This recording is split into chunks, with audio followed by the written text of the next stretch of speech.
Gandang gabi. Ito na pang resulta sa ating STL Bulacan. Para sa araw na to, May 24, 2026, Sunday. Para sa ating third draw result. Ilabas nyo na mga STL tickets nyo.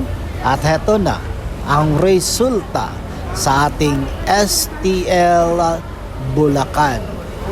At para naman po sa ating STL Bulacan, third draw result.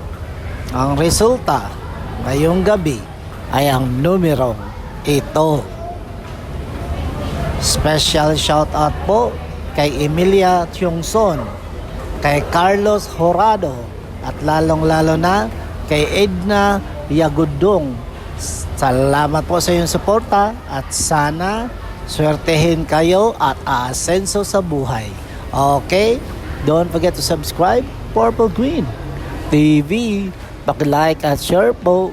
Thank you.